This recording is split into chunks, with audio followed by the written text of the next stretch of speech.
what's crazy, right? It's almost embarrassing to say, right? But I'm gonna say it. There was a time in my life, right, when I didn't even know that I was supposed to control my life. Like, there was a time in my life when I totally had no control of my life.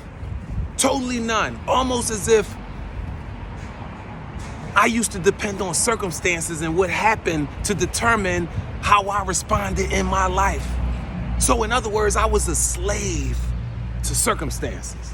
Absolutely. Can any of you relate? Right? And this is almost embarrassing to say, but you know the worst part? I didn't even know that it was my responsibility to control my entire life. And you know what's even worse? Nor did I believe that I could. It seemed like it was too big of a deal. It was too hard. It seemed like for me to control my life, right? Almost as if I was living in a house in the depth of winter, freezing cold, with no heat in the house, right?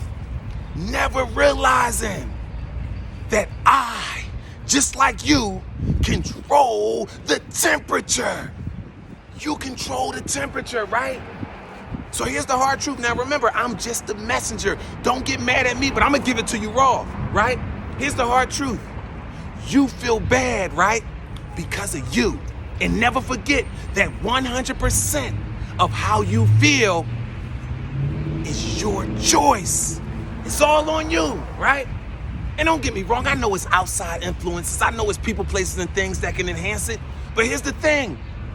However, there's people that can engage in a behavior that could potentially trigger a negative response in you, right? But ultimately, it's your choice whether or not you surrender to that negative emotion, right? So what I'm really trying to say here is this.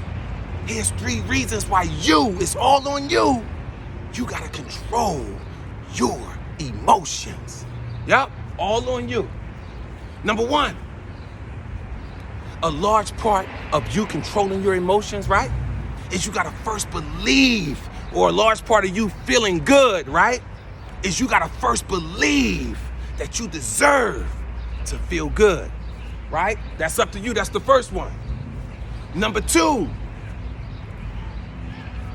like if you were a car, your emotions would be the thermostat, determining when, if, and in what condition you arrive at the destination. Yep.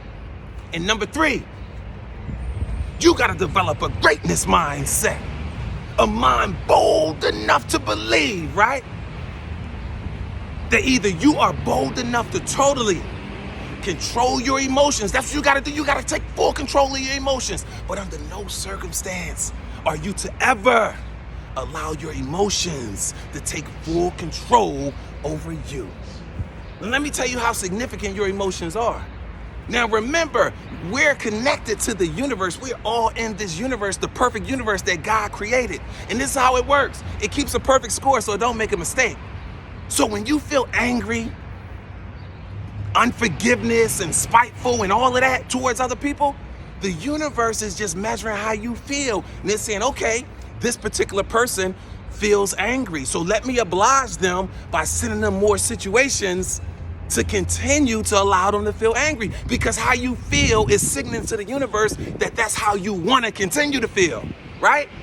And it's not considering, well, that anger is not for that person. They're just mad because the other person made them mad. No, the universe doesn't discriminate. It takes what you give it and give it right back to you. So let me never forget, my friend, never forget, you were born to be great.